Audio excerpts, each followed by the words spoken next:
ஜீவன் முக்தி பிரதம் தேவம். பரமஹம்ச நித்யானந்தர் ஓர் வாழும் அவதார புருஷர். பிறப்பிலிருந்தே ஞானத்தை ஞான சக்தியை வெளிப்படுத்திய பிறவி யோகி.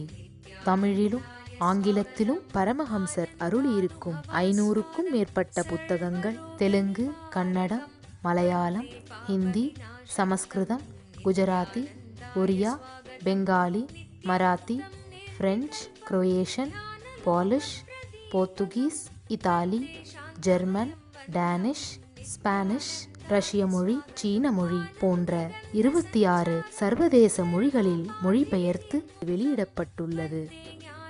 10,000 மணி நேரத்திற்கும் மேல் ஞான கருத்துக்களை மொழிந்துள்ள அரிய பேச்சாளர். லட்சக்கணக்கானவர்களுக்கு அன்னதானம், இலவச மருத்துவ வசதி, கல்வி உதவி, மேலும் உலகம் முழுவதிலும் 140க்கும் மேற்பட்ட இடங்களில் பள்ளிகள், ஆசிரமங்கள், ஆலயங்கள் மற்றும் மருத்துவமனைகள் அமைத்து ஒப்பற்ற சேவை செய்து வரும் சமூக சேவகர். லட்சக்கணக்கானவர்களுக்கு தலைவலி முதல் கேன்சர் வரை தனது தியான சக்தியால் தீர்த்து வைத்த தியான சிகிச்சையாளர். கோடிக்கணக்கான மக்களுக்கு உடல் நலம், மனவளம் ஆகியவற்றிற்கான கிரியைகளை வகுத்து தரும் கிரியா யோகி. கோடிக்கணக்கான மக்களுக்கு வாழ்வியல் பிரச்சனைகளுக்கான தீர்வுகளை தந்த வாழும் ஞானி. 151 நாடுகளில் தியான மையங்களோடும் விடுதி, Tiruvannamalai, Rajapalayam, Salem, Hyderabad, Varanasi, loss Angeles, Seattle, Ohio, San Jose, Phoenix ஆகிய சர்வதேச நாடுகளிலும் ஆசிரம கிளைகளோடும் நடந்து வரும்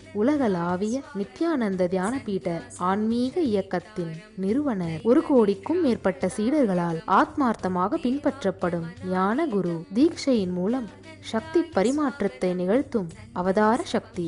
பாரம்பரிய யோகக்கலையை ஆயிரக்கணக்கான யோக மையங்கள் மூலம் உலகமெங்கும் எடுத்துச் சென்ற நவீன கால யோகி. லட்சக்கணக்கான மக்களுக்கு குண்டலினி சக்தியை உயிர்ப்பித்து அஷ்ட சித்திகளை அருளும் அஷ்டமா சித்திதாயகன். இந்தியாவில் பெங்களூரு, ஹைதராபாத், திருவண்ணாமலை மற்றும் சர்வதேச நாடுகளில் Los Angeles, San Jose, Seattle, Toronto, Ohio, Oklahoma, Phoenix, Saint Louis, Malaysia, Brazil, Paris, குவாடிலு, Dallas, New York, New Jersey, Atlanta, Calgary, Vancouver, Singapore என்று உலகம் முழுவதும் வைதீக ஆலயங்களை அமைத்து வேத கலாச்சாரத்திற்கு மறுமலர்ச்சி அளித்த ஆன்மீக சுடர். லட்சக்கணக்கான இளைஞர்களின் எதிர்காலத்திற்கு வழிகாட்டியாய் திகழும் ஒரே இளம் குரு. உலகிலேயே இணையதளத்தின் மூலம் அதிகமாக பார்க்கப்படும் ஆன்மீக குரு. அரசியல் துறையிலும் ஊடகத்துறையிலும் ஊடுருவியிருக்கும் நாத்திக ரவுடி கும்பல்களால் தொடுக்கப்பட்ட மத தாக்குதலையும் தாண்டி ஒப்பற்று ஒளிரும்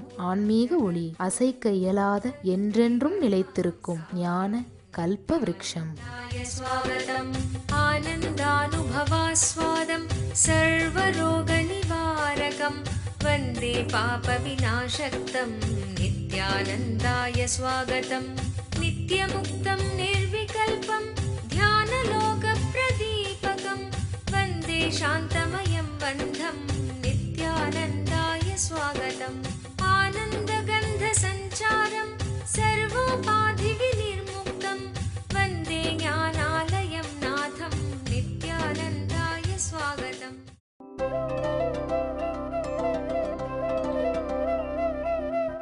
தலைமைத்தன்மை. 2 மனிதர்கள் உருவான உடனேயே யார் தலைவன் என்கின்ற பிரச்சனை ஆரம்பித்து விட்டது. உலகத்தினுடைய மிக பழமையான பிரச்சனை எதுன்னா இந்த தலைமை, யார் தலைவன்ற பிரச்சனை தான். தமிழர்களுக்கு ரொம்ப பிடிச்ச பிரச்சனை இதுதான். என்னுடைய அனுபவத்திலிருந்து சொல்றேங்கய்யா. நான் பல நாடுகளிலும் பல கலாச்சாரத்தையும் பல மக்களையும் பார்க்கின்றேன். எத்தனை நாட்டுக்கு போனாலும், அமெரிக்காவாகட்டும், சவுத் ஆப்பிரிக்காவாகட்டும், சவுத் அமெரிக்காவாகட்டும், இல்லை மலேசியாவாகட்டும், சிங்கப்பூர் ஆகட்டும், எந்த நாட்டுக்கு போனாலும் அங்கே எத்தனாயிரம் குஜராத்திய மக்கள் இருந்தாலும் அவங்களுடைய அசோசியேஷன், குஜராத்தி அசோசியேஷன் ஒன்று தான் இருக்கும். எத்தனை லட்சம் கன்னட மக்கள் இருந்தாலும் அவங்கெல்லாம் சேர்ந்து ஒரே ஒரு சங்கம் தான் நடத்துவாங்க, கன்னட சங்கம். ஆனால் தமிழை மட்டும் எந்த ஊராக இருந்தாலும் 2 தமிழர் இருந்தால் 3 தமிழ்ச்சங்கம் வச்சிருப்பாங்க. 2 பேரும் தனித்தனியா ஒன்றும், 2 பேரும் சேர்ந்து கூட்டணியா ஒன்றும். வாழ்க்கையினுடைய மனிதனுடைய மிக பழமையான பிரச்சனை தலைமையும் தலைமை பண்பும். ஸ்டேட்டஸ் சார்ந்தது அல்ல, நாம இருக்கின்ற ஸ்டேட்டை சார்ந்தது. வெறும் தலைமை பண்பு என்பது, தலைமை உணர்வு என்பது பதவி அல்ல. தலைமை என்பது பதவி அல்ல, உணர்வு. யார் தலைவன்? உண்மையில் தலைமை பண்பு என்றால் என்ன? ஏன் காலம் காலமாக இந்த பிரச்சனை மனித இனத்தினால் சரியான முறையில் அணுகப்படவே இல்லை? தலைவன்னா என்னன்னு, தலைமை பண்புன்னா என்னன்னு புரிந்து கொண்டாலே நம்முடைய சமூகத்தில் இருக்கிற 99% வயலன்ஸ் குறைஞ்சு போகும், தீவிரவாதம் மறைந்து போகும். எல்லா வயலன்ஸுமே பார்த்தீங்கன்னா தலைவன் யாருங்கிற பிரச்சனையில வர்றதாங்கய்யா, வேற ஒண்ணுமே இல்லை. உண்மை இதுதான். எல்லா இசமுமேங்கய்யா யார் தலைவன் அப்படிங்கிற பிரச்சனை தான். என்னுடைய எதிராளி தலைவனா இருக்கான்னா அவனுக்கு எதிரான ஏதாவது ஒரு கருத்தை பேச ஆரம்பியா, அதான் உன் இசம், வேற ஒண்ணுமே கிடையாது. உங்களுக்கு பிடிக்காத ஒரு கேபிட்டலிஸ்டிக்கா தான் நீங்க கம்யூனிஸ்டா மாறுறது, உங்களுக்கு பிடிக்காத ஒரு கம்யூனிஸ்டா தான் நீங்க கேபிட்டலிஸ்டா மாறுறது, அவ்வளவுதான். ஒரு சின்ன கதை. பெரிய கம்யூனிஸ்ட் புரட்சி நடந்துட்டு இருந்தது. கம்யூனிஸ்ட் பேச்சாளர் ஒருவர் மேடையில் ஏறி நின்று புரட்சிகரமான சொற்பொழிவு நடத்திட்டு இருக்காரு. இருப்பதையெல்லாம் பகிர்ந்து கொள்வதுதான் கம்யூனிசம், பொது உடைமை. இந்த பேச்சாளர் ரொம்ப வேக வேகமா பேசிருக்காரு. கூட்டத்தில இருந்து ஒரு நபர் எந்திரிச்சு, உங்ககிட்ட 2 கோழி இருந்தா பக்கத்து வீட்டுக்காரர் ஒன்று கொடுத்துருவீங்களான்னு கேட்டார். இவர் ஆமா கட்டாயம் கொடுத்துருவேன். இன்னொருத்தர் எந்திரிச்சு கேட்டார், 2 ஆடு இருந்தா பக்கத்து வீட்டுக்காரர் ஒரு ஆடு கொடுத்துருவீங்களா? கட்டாயமா கொடுத்துருவேன் அப்படின்னார். இன்னொருத்தர் எந்திரிச்சு, உங்ககிட்ட 2 மாடு இருந்தா பக்கத்து வீட்டுக்காரர் ஒன்று கொடுத்துருவீங்களா? இந்த பேச்சாளர் சொன்னார், இல்லை மாட்டேன் அப்படின்னாரு. இந்த கேட்கிறவர் கேட்டார், ஏன்? கேள்வி கேட்டவர் கேட்டார், ஏன் கொடுக்க மாட்டேன்னு சொன்னீங்க? கோழினா கொடுத்துருவேன்னு சொன்னீங்க, ஆடுனா கொடுத்துருவேன்னு சொன்னீங்க, மாடுனா ஏன் கொடுக்க மாட்டேன்னு சொல்றீங்க? இல்லை, என்கிட்ட 2 மாடு உண்மையிலேயே இருக்கு, அதனால தான் அப்படின்னாரு. இல்லாததையெல்லாம் கொடுப்பது ரொம்ப ஈஸி, ரொம்ப சுலபம். இருப்பதை கொடுப்பதுதான் கடினம்.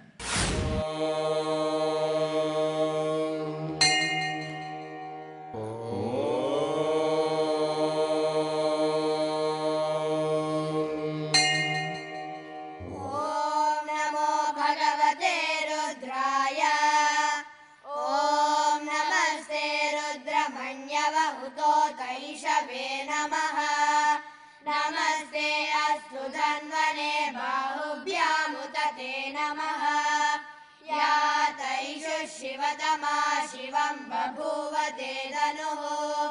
शिवा शरव्याया तव तया नो रुद्रमृडया।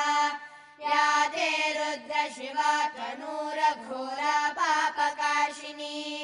तया नस्तनुभाषन्तमया गिरिशन्ताभिजादशीः। यामिषं गिरिशन्तः। கேபிட்டலிசம், சோசியலிசம், கம்யூனிசம், ஏத்திசம், இது எல்லாமே பார்த்தீங்கன்னாங்கய்யா யார் தலைவன் அப்படிங்கிறதுக்கான சண்டை பயிற்சி களம் தான், அவ்வளவுதான், வேற ஒன்றும் கிடையாது. இந்த யார் தலைவன் அப்படிங்கிற போட்டியில் தான் நாட்டினுடைய பெரும்பாலான தீவிரவாதங்களும் உலகம் முழுவதும் இருக்கின்ற வன்முறையும் நிகழ்ந்தேறுகின்றது. ஐயோ மனித இனமே, தலைமை என்பது பதவி அல்ல, உணர்வு.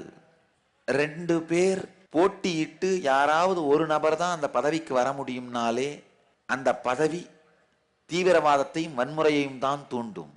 எந்த போட்டியும் இல்லாமல் எல்லோருமே அடையக்கூடிய பதவிதான் உண்மையான தலைமை உணர்வு. 2 பேர் போட்டின்னு ஆரம்பிச்சாலே வயலன்ஸ் வந்துருங்கய்யா, தீவிரவாதம் வந்துடும். உண்மையில் தலைமை தன்மை ஸ்டேட்டஸ் இல்லை, அது ஒரு ஸ்டேட். ரமண மகர்ஷிட்ட போய் கேட்கிறாரு, முன்ஜென்மத்தை பற்றிய நினைவெல்லாம் எனக்கு வரணும்னு கேட்கிறாரு. இருக்கிற 30-40 வருஷத்து நினைவே உன்னால தாங்க முடியாம நிம்மதி இல்லாம அலையிற, இன்னும் முன்ஜென்மத்து 100 வருஷம் நினைவும் சேர்ந்து வந்தா பைத்தியம் பிடிச்சிராதா உனக்கு? அப்புறம்தான் கேட்டவனுக்கு உரைச்சது உண்மை. பல நேரத்துல நமக்கு இருக்கின்ற, நம்ம வாழ்க்கையில இருக்கின்ற பல விஷயங்களே நம்முடைய கட்டுப்பாட்டில் இல்லாமல், நம்முடைய தலைமைக்கு கீழ் இல்லாமல் இருக்கின்றது. ஒரு உதாரணம், உங்க உடம்பு உங்களுது தான், ஆனா அது உங்களை தலைவனா ஏத்துக்குதா? கிடையாது. நேரடியா குடும்ப தலைவன் ரேஷன் கார்டுல மட்டும்தான் போட்டுக்கிறீங்க. நீங்க வேலை செய்யற ஆபீஸ், உங்களுக்கு கீழே இருக்கிற ஸ்டாஃபுங்க, இவங்க யாரையாவது உங்களால முழுமையாக உங்கள் தலைமையை அவர்களை ஏற்றுக்கொள்ள வைக்க முடிந்ததா? இதற்கெல்லாம் அப்பாற்பட்டு உங்களுடைய சொந்த மனம், உங்கள் சொந்த மனத்தை உங்களால் உங்கள் தலைமையை ஏற்றுக்கொள்ள வைக்க முடிந்ததா? யோக சாஸ்திரத்தில் மிகப்பெரிய 8 சக்திகளாக அஷ்டமா சித்திகள்னு சொல்வார்கள். அதுல ஈஸ்வரத்துவம் அப்படிங்கிறது ஒரு பெரிய சித்தி, ஒரு பெரிய சக்தி. ஈஸ்வரத்துவம்னா என்னன்னா, நமக்கு நாமே தலைவனாக இருத்தல். முதலில் நம் உடலுக்கும் நம் மனதிற்கும் தலைவனாக மாறுங்கள். நம் உடலுக்கும் நம் மனதிற்கும் தலைவனாக மாறாமல் மற்ற யாருக்கும் எதற்கும் தலைவனாக நீங்கள் மாறினாலும் ஒரு மிகப்பெரிய ஏமாற்றப்பட்ட உணர்வைத்தான் உணர்வீர்கள். வாழும் ஞானி பரமஹம்ச நித்யானந்தர் வழங்கும் கல்பத்தரு முழுநாள் தியான அனுபவ முகாம். கல்பத்தருவில் நீங்கள் பெறும் உடல் நலம், வாழும் ஞானியிடம் நீங்கள் பெறும் தீட்சை உங்களின் உடலிற்கும் மனதிற்கும் சக்தியளித்து குணமளிக்கின்றது. தொடர்ந்து பெறும் தீட்சைகளால் ஒரு மனிதருக்குள் 1300% வரை சக்தி அதிகரிக்க முடியும். இது உடல் நலத்தை நேரடியாக அதிகரிக்கின்றது. தொடர்ந்து 21 நாட்கள் எடுத்துக்கொள்ளும் தீட்சை மேற்சொன்ன சக்தி மாற்றங்களை உங்களுக்குள் நிலையான அனுபவமாக மாற்றுகின்றது. பக்தர் வேண்டும் வரம் கூடும் நேரம் நித்யானந்தன் தரும் கல்ப. மேலும் விவரங்களுக்கு நித்யானந்த தியான பீடம், கிரிவலப்பாதை, திருவண்ணாமலை. தொலைபேசி எண்கள் 7200003311, 7200003322, www.nityananda.org. ஒண்ணுமில்ல, வாழ்க்கையில் என்ன நினைக்கிறீங்க? ஒரு பெரிய வீடு கட்டி கிரகப்பிரவேசம் பண்ணா அந்த புதுமனை புகழ் அன்னைக்கு வாழ்க்கையும் மனசும் எவ்வளவு சந்தோஷமா இருக்கும். கற்பனை பண்றீங்க, பணத்தை சேர்க்கறீங்க, டேபிள் மேல வாங்கி டேபிள் கீழே வாங்கி, மேல வாங்கின பணத்துல வைத்த கட்டி, கீழே வாங்கின பணத்தை வச்சு வாயை கட்டி, மற்றவங்களோட டேபிள் மேலையும் டேபிள் கீழையும் சம்பாரிச்சு வாயை கட்டி வைத்த கட்டி, கடைசியில வீட்டையும் கட்டிடுறீங்க. கட்டி முடிச்சு புதுமனை புகழ்விழா செஞ்சு வாழ ஆரம்பிக்கும் போது தான் தெரியும், திடீர்னு நீங்க நினைச்ச மாதிரி ஒரு பெரிய செக்யூர்டான ஃபீலிங் உங்களுக்குள்ள இருக்கிறது இல்ல.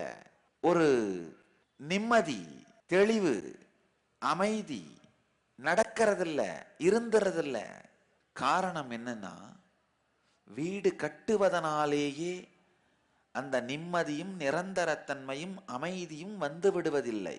வீட்டை கட்டுகின்ற செயலை நீங்கள் செய்தது போலவே உங்களுக்குள் அமைதி கூட்டை கட்டுகின்ற செயலையும் நீங்கள் செய்திருக்க வேண்டும். ஆனா மனம் வனக்காடாக இருப்பதனால், அமைதி கூடங்கு இல்லாது போனதனால், வெறும் வீட்டை கட்டுவதனால் உங்களுக்குள் பாதுகாப்பு உணர்வை கொண்டு வந்து விட முடியாது. நீங்க நல்லா பார்ப்பீங்க, அந்த உங்க மனசு உங்க கட்டுப்பாட்டில் இல்லாததுனால, நீங்கள் உங்கள் மனதினுடைய தலைவனாக இல்லாததுனால, கிரக பிரவேசத்தன்னைக்கு தான் ஒரு சின்ன பிரச்சனையா இருக்கும். ஒன்றும் சாம்பார்ல கொஞ்சம் உப்பு ஜாஸ்தியாக விழுந்துட்டு இருக்கும், அவ்வளவுதான். 4 பேர் பேசுறாங்கிறதா நீங்க என்ன ஆயிருப்பீங்க? டிப்ரெஷன்ல உட்கார்ந்துருப்பீங்க.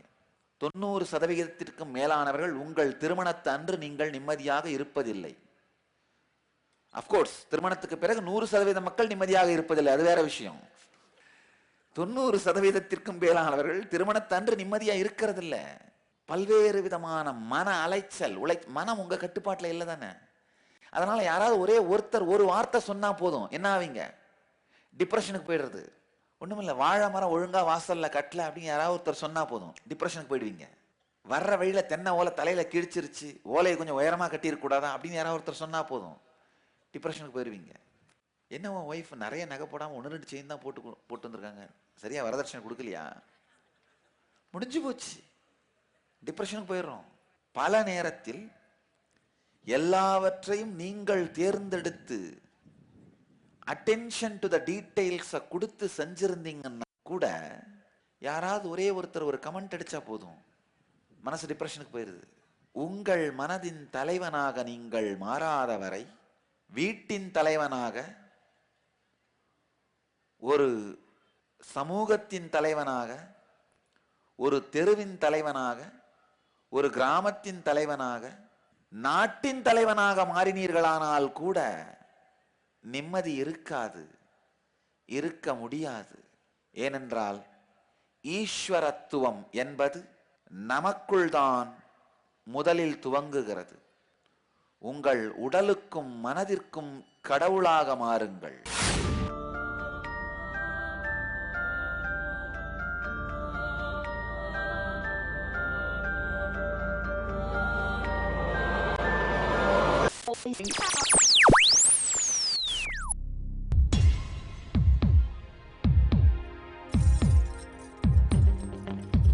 தீராத நோயிலிருந்து விடுபட வேண்டுமா?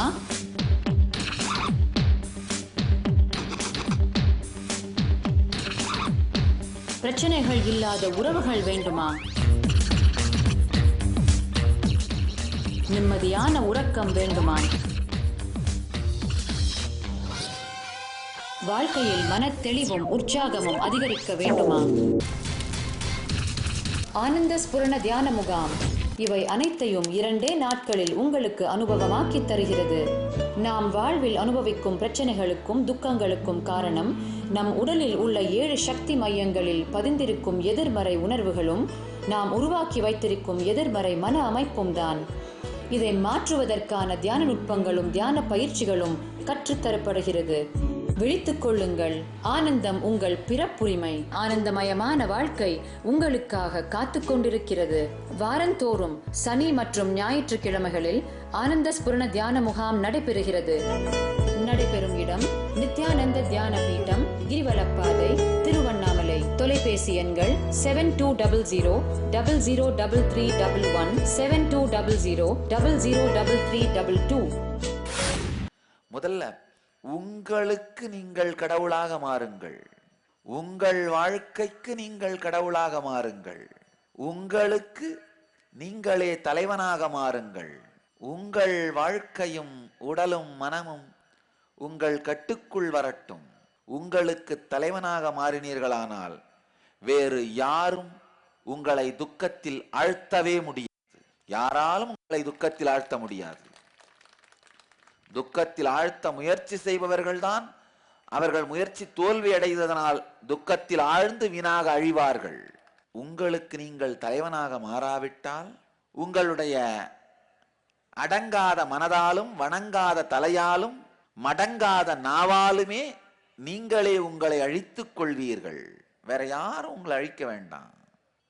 நம் மனதிற்கு, நம் உடலிற்கு நாம் தலைவனாக மாறாதவரை எதற்கு தலைவனாக மாறினாலும் அது துக்கமே.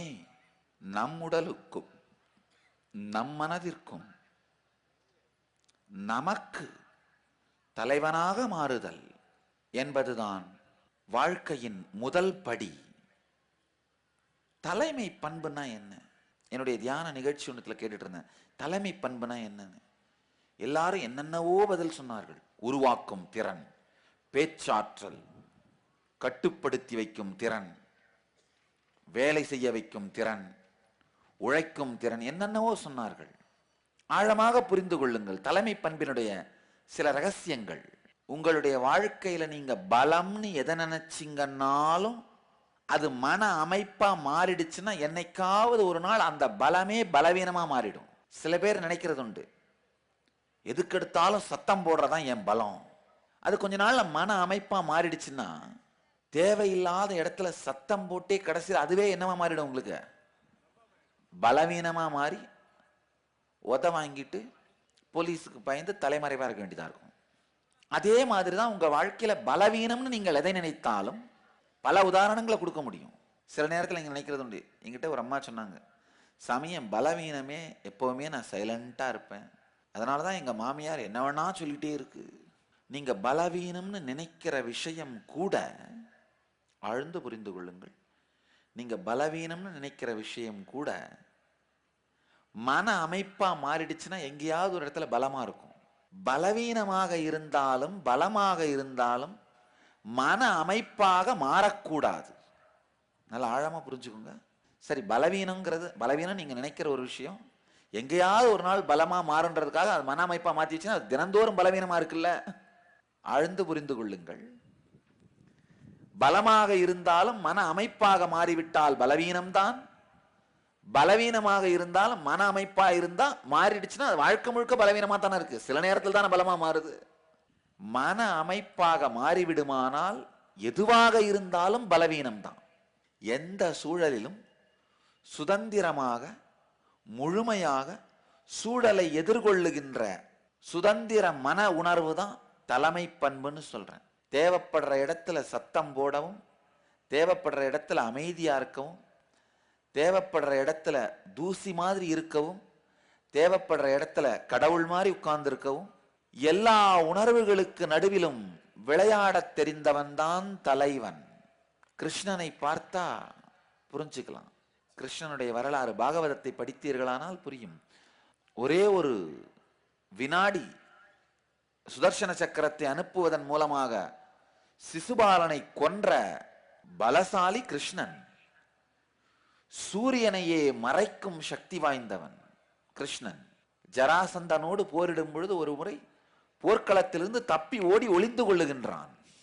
நீங்க நினைச்சே பார்க்க முடியாது. கிருஷ்ணன் அவதார புருஷன் போர்க்களத்திலிருந்து ஓடி ஒளிவதா? அப்ப அர்ஜுனனை போர்க்களத்திலிருந்து போகாதன்னு சொல்றதுக்கு இவருக்கு என்ன தகுதி இருக்கு? நம்ம எல்லாருமே நினைக்கலாம். தேவைப்படுகின்ற இடத்தில் தலைமறைவாக இருக்கவும் தெரிந்தவர்கள்தான் அவதார புருஷர்கள். எங்க அமைதியா இருக்கணுமோ அங்க அமைதியா இருக்கணும். எங்க எதை செய்ய வேண்டுமோ எதோடு வேண்டுமானாலும் விளையாடத் தெரிந்தவர். ஜராசந்தனிடமிருந்து ஏன் ஓடி தலைமறைவா ஒளிகிறார்னா, ஜராசந்தன் அவனை அழித்து கொண்டால் மட்டும்தான் அவனுக்கு அழிவுன்னு பிரம்மா வரம் கொடுத்திருக்காரு. அவனை அழித்து கொள்ள வேண்டுமானால் இந்த லீலையை விளையாடியாக வேண்டும். அதனால் கிருஷ்ணன் ஒளிந்து கொள்ளுகின்றான். இந்த ஒளிந்து இருக்கிற கிருஷ்ணனை தேடி அலையும் பொழுது ஜராசந்தன் தன்னைத்தானே அழித்துக் கொள்ளுகின்றான். ஒரு விபரீதமான பிரச்சனையில் சிக்கி பலராமனும் கிருஷ்ணனும் ஜராசந்தனை இரண்டாக கிழித்து வேறு வேறு இடத்தில் இருந்து விடுகின்றார்கள். அவன் தன்னைத்தானே அழித்துக் கொள்ளுகின்றான். மன அழுத்தம் உங்களை வாட்டுகிறதா? எதிர்காலத்தை பற்றிய பயம் அதிகரிக்கிறதா? கடந்த கால நினைவுகளால் அவதிப்படுகிறீர்களா? உங்களுடைய இந்த எல்லா பிரச்சனைகளுக்கான மூல காரணம் சிறு வயதிலிருந்தே உங்களுக்குள் உங்களை சுற்றி இருக்கும் சமூகத்தால் உருவாக்கப்பட்ட எதிர்மறையான மன அமைப்பு. நித்யானந்த ஸ்புரண தியான அனுபவ முகாம் உங்களின் எதிர்மறையான மன அமைப்பை மாற்றுவதற்கான சக்தி வாய்ந்த தியான முறைகளும் தியான பயிற்சிகளும் இத்தியான முகாமில் அளிக்கப்படுகிறது. இந்த 4 நாட்களும் உங்களுக்குள்ள இருக்கிற அந்த லேயர் பை லேயரான சம்ஸ்காரங்களை ஆழ்ந்து வெளியில் எடுக்கிறது தான் செய்ய போறேன். நீங்கள் பிறந்த போது இருந்த அதே கபடமில்லாத ஆனந்த உணர்வை திரும்ப பெற நித்யானந்த ஸ்புரண தியான முகாம் ஒரு அரும்பெரும் வாய்ப்பு. நீங்க என்ன நினைப்பீங்க? ஒரு தலைவன் என்னவா இருந்தாலும் நேருக்கு நேரம் மோத வேணாம், அது முட்டாள்தனம். எந்த பலமாக இருந்தாலும் மன அமைப்பாக மாறிவிடுமானால் அதுவே பலவீனமாக மாறிவிடும். தேவையான இடத்துல தைரியத்தையும் தேவையான இடத்துல அமைதியையும், தேவைப்படுகிற இடத்தில் முன் செல்லவும் தேவைப்படுகிற இடத்தில் பின்வாங்கவும் தெரிந்து கொள்வதுதான் தலைமைத்தன்மை. ஒரே ஒரு மன அமைப்போடு வாழுகின்ற மனிதர்கள் வெற்றி அடைவதே இல்லை. உங்களுக்குள்ளும் ஆழ்ந்து பாருங்கள். உங்களுடைய எந்த பலமுமே நீங்க பிறந்தப்பவே உங்களுக்கு இல்லை, நடுவுல வந்ததுதான்.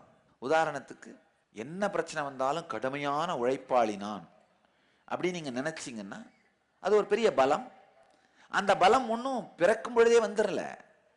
ஏதோ ஒரு பிரச்சனை உங்க வாழ்க்கையில வந்தப்போ உழைப்பின் மூலமாக நீங்க அந்த பிரச்சனையை தீர்த்திருப்பீங்க. உடனே உழைப்பு பிரச்சனைகளை தீர்க்கும். அந்த உழைப்பு மேல நம்பிக்கை அதிகமாயிருக்கும். நம்பிக்கை அதிகமானதுனால அடுத்தடுத்து வருகிற பிரச்சனைகளையும் உழைப்பின் மூலமாவே தீர்த்திருப்பீங்க. பல பிரச்சனைகளையும் அந்த ஒரு முறை மூலமாக தீர்த்ததுனால அந்த தீர்வின் மீது ஆழமான நம்பிக்கை வந்து விட்டு இருக்கும். இப்படித்தான் கடும் உழைப்பாளி அப்படின்னு உங்களை நீங்களே நினைச்சிட்டு இருக்கிற அந்த பலம், அந்த மன அமைப்பு உங்களுக்குள்ள உருவாகி இருக்கும். இந்த மாதிரி நீங்க பலம்னு நினைக்கிற எல்லா மன அமைப்பையும் எழுதுங்கள். உங்கள் குணங்களையும் எழுதி பார்த்து விட்டு எந்த வயதில் பலம்னு நீங்க நினைக்கிற அந்த மன அமைப்பு உங்களுக்கு உருவாக துவங்கியது, எந்த வயதில் பலம்னு நீங்க நினைக்கிற அந்த மன அமைப்பை நீங்கள் உருவாக்க துவங்கினீர்கள். சக்தி வாய்ந்த மகா ருத்ரஹோமம் மற்றும் ருத்ராபிஷேகம். ருத்ரர் என்றால் பாவங்களிலிருந்தும் துக்கங்களிலிருந்தும் விடுவிப்பவர் என்று பொருள். சிவபெருமானே ருத்ரர் எனப்படும் புதுப்பிக்கும் கடவுளாக அருளுகின்றார். வேதங்களின் மத்தியில் இந்த ருத்ரம் அமைந்துள்ளது. பஞ்சபூதங்களில் ஒன்று அக்னி. அந்த அக்னியின் மூலம் இறைவனை வழிபடுவது ஹோமம் எனப்படுகிறது. புதுப்பிக்கும் கடவுளான ருத்ரரை பிரார்த்தித்து ருத்ரஹோமம் செய்யப்பட்டது. பல்வேறு சித்த மூலிகைகளை கொண்டு செய்யப்படும் ஹோமத்தின் இந்த காற்றை சுவாசிப்பவர்களுக்கு நோய்களை குணப்படுத்தி ஆரோக்கியத்தை அளிக்கிறது. ருத்ரஹோமத்தின் தொடர்ச்சியாக ருத்ராபிஷேகம். சக்தி வாய்ந்த ருத்ர மந்திரங்களை ஓதிக்கொண்டே ஸ்ரீ நித்யானந்தேஸ்வரருக்கு புனித அபிஷேக பொருட்களால் அபிஷேகம் செய்து வழிபடுவதே ருத்ராபிஷேகம். ஒரு வாழும் ஞானியால் செய்யப்படும் சக்தி வாய்ந்த ருத்ராபிஷேகத்திற்கு நம்முடைய நேர்மறையான பிரார்த்தனைகளை நிறைவேற்றும் சக்தி உண்டு. இந்த மாதிரி ஒவ்வொரு குணங்கள் ஒவ்வொன்றாக ஆழ்ந்து பாருங்கள். அந்த ஒவ்வொரு குணங்களையும் உங்களுடைய ஒவ்வொரு பலமும் எப்பொழுது உங்களுக்குள் உருவாக துவங்கியது, உங்களுடைய பலங்களையும் அதை நீங்க எப்படி உருவாக்கிக்கிட்டீங்க அப்படிங்கிற ரகசியத்தையும் புரிந்து கொண்டீர்களானால் அந்த பலங்கள் பலவீனமாக மாறாமல் நீங்கள் பார்த்து கொள்வீர்கள். அந்த மன அமைப்பு உங்களுக்கு புரிந்தால் தேவைப்படுகிற நேரத்திலே செலவு செய்வதற்கும் தயங்க மாட்டீர்கள். ஆனால் மன அமைப்பு புரியாமல் எப்படி அதை உருவாக்கினீர்கள் அப்படிங்கிற அந்த மன அமைப்பு புரியவில்லை என்றால் தேவைப்படுகிற நேரத்தில் செலவு செய்வதற்கான திறனோ தெளிவோ இருக்காது. மன அமைப்பில் சிக்கியே உங்கள் வாழ்க்கையை சிதறடித்து விடுவீர்கள், வீணடித்து விடுவீர்கள். உங்களுடைய பலம்னு நீங்க நினைக்கின்ற, உங்களுடைய பலவீனம்னு நீங்க நினைக்கின்ற எல்லா மன அமைப்புகளையும் ஒன்றன் பின் ஒன்றாக எழுதுங்கள். பிறகு ஒவ்வொரு மன அமைப்பையும் எப்பொழுது எப்படி நீங்களே உங்களுக்கு உருவாக்கி கொண்டீர்கள் என்பதை ஆழ்ந்து பாருங்கள். இதன் மூலமாக எந்த மன அமைப்பிலுமே சிக்காமல் சுதந்திரமாக வாழ்கின்ற உணர்வை பெறுவீர்கள். சுதந்திரமாக வாழ்கின்ற உணர்வுதான் தலைமை பண்பு. சுதந்திரமாக வாழ்கின்ற உணர்வுதான் தலைமைத்தன்மை. சுதந்திரமாக வாழ்கின்ற உணர்வுதான் தலைமை உணர்வு. எப்பேற்பட்ட நல்ல குணமாக இருந்தாலும் மன அமைப்பாக மாறிவிடுமானால் நிச்சயமாக அந்த மன அமைப்பு உங்களுடைய பலவீனமாகத்தான் மாறி உங்களை துக்கத்தில் ஆழ்த்தியே தீரும். எப்பேற்பட்ட பலமாக வேண்டுமானாலும் இருக்கலாம். மன அமைப்பாக மாறிவிடுமானால் அது உங்களுக்கு பலவீனமாக மாறி துக்கத்தையே அளிக்கும். நீங்கள் பலம் என்று நினைக்கின்ற குணமாக இருந்தாலும் பலவீனம் என்று நினைக்கின்ற குணமாக இருந்தாலும் மன அமைப்பாக மாறாமல் சுதந்திரத்தன்மையோடு வாழ்வதுதான் உண்மையான தலைமை உணர்வு. தலைவனுக்குரிய லட்சணம், தலைவனுக்குரிய குணம். பல்வேறு கருத்துக்களை மேலும் மேலும் அடுக்கிக் கொண்டே செல்வதை விட இந்த ஒரே ஒரு கருத்தை, சத்தியத்தை நீங்கள் உள்வாங்கி இதை சின்ன ஹோம்ஒர்க் மாதிரி பண்ணி உங்களுடைய வாழ்க்கையாக அதை மாற்றிக்கொள்ள வேண்டும் என்று முழுமையாக நான் விரும்புகின்றேன். உங்கள் எல்லோரையும் நித்யானந்தத்தில் நிறைந்து, நித்யானந்தத்தில் மலர்ந்து, நித்யானந்தத்தில் கரைந்து, நித்யானந்தமாகிட ஆசீர்வதிக்கின்றேன். நன்றி. ஆனந்தமாக இருங்கள். நித்யானந்த தியானபீடம், நித்யானந்தபுரி ஆஃப் மைசூர் ரோடு, விடுதி, பெங்களூர். 9742203311 08027202084.